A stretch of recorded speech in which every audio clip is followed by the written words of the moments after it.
গতকালকে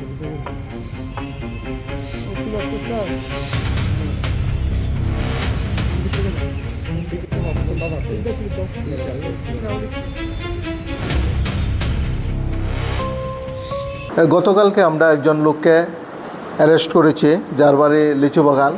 তার কাছ থেকে আমরা স্কুটি এবং জিজ্ঞাসাবাদে আমরা একটা বাইকও তার পজিশন থেকে আমরা রিকভারি করি।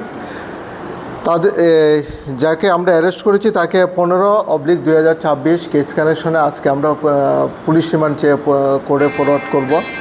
এই ঘটনার সঙ্গে বাইক লিফটিংয়ের সঙ্গে আগরতলা সহ কুনাবন, বিশালগড় বিভিন্ন একটা গ্যাং আছে, যার মধ্যে আগেও আমরা এই কেস কানেকশনে আমরা 6 জনকে অ্যারেস্ট করতে সক্ষম হয়েছি এবং বর্তমানে তারা এখন জেলে আছে।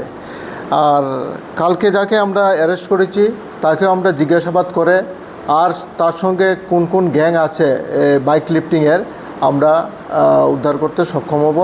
এবং এখন পর্যন্ত টোটাল তাকে নিয়ে 6 জনকে আমরা এই কেস কানেকশনে অ্যারেস্ট করেছি। স্কুটিটা কবে চুরি হয়েছিল বা কোথায় থেকে চুরি হয়েছিল? অ্যাকচুয়ালি তার পজিশন থেকে যে স্কুটিটা পাওয়া গেছে তাকে আমরা করে দেখলাম, নাম্বার স্ক্রিন রিপোর্ট এনে দেখেছি যে স্কুটিটি যার নামে আছে তার বাড়ি হলো এয়ারপোর্টে একটা অ্যাড্রেসে, কিন্তু কালকে আমরা তাকে আইডেন্টিফিকেশন করতে পারিনি। কিন্তু তাকে জিজ্ঞাসাবাদে সে বলল যে স্কুটিটি তার মামার, কিন্তু নাম অনুযায়ী এবং তার নাম যাকে অ্যারেস্ট করেছি তার নাম অনুযায়ী এবং স্কুটির মালিকের নাম অনুযায়ী এই ধরনের কোনো তার কথার মধ্যে যুক্তিগত আমরা পাইনি। এই নাম্বারে স্কুটির মালিকের তরফ থেকে কোনো থানাতে মিসিং ডায়েরি করা হয়েছিল?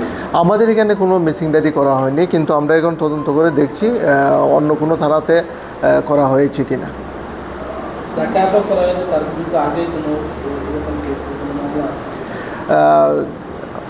এই কেস কানেকশনে প্রথম যে 5 জনকে অ্যারেস্ট করা হয়েছিল তাদের জিজ্ঞাসাবাদে যে তারা এই গ্যাংয়ের সঙ্গে অ্যাসোসিয়েট হিসাবে আমরা পেয়েছি তাদের ইন্টারোগেশন রিপোর্টে, এবং কালকে এই তথ্যের ভিত্তিতে তাকে আমরা অ্যারেস্ট করেছি এবং তার পজিশন থেকে একটা বাইক এবং একটা স্কুটি আমরা উদ্ধার করতে সক্ষম হয়েছি।